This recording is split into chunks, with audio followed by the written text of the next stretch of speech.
lo nó quay con đó Mua rồi chết mà.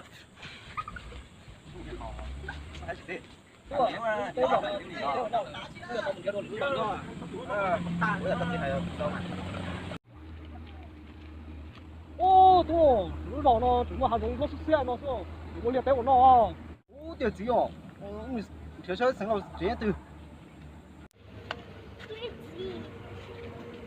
ta kia nó tôi nói ta kia nó chúng nó lên từ để gọi của thao mua từ cái nè ta kia nó chơi tao nhiều ba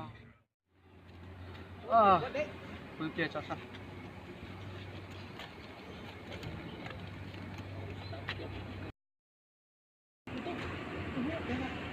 con lùa con lùa cái lùa có xuống chứ được đi nào, đi nào. Ôi, đi nào. nhưng mà khó tư Sao nó thành lâu rồi nó chỉ nhát tiền à? ô là lúc chơi không muốn nó bóp bé nữa cái không một chuyện lúc toàn đồ bé nào cái lúc kia on là nè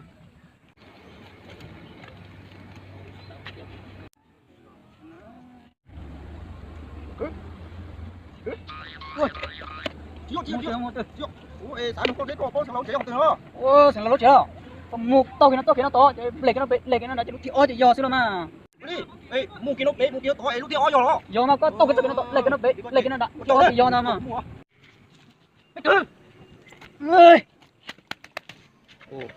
ô quay rồi nè mày cứ cái post nó sẽ nhặt từ lọ một kiện đấy một kiện đá nó từ ô rồi mà ok thì mày cứ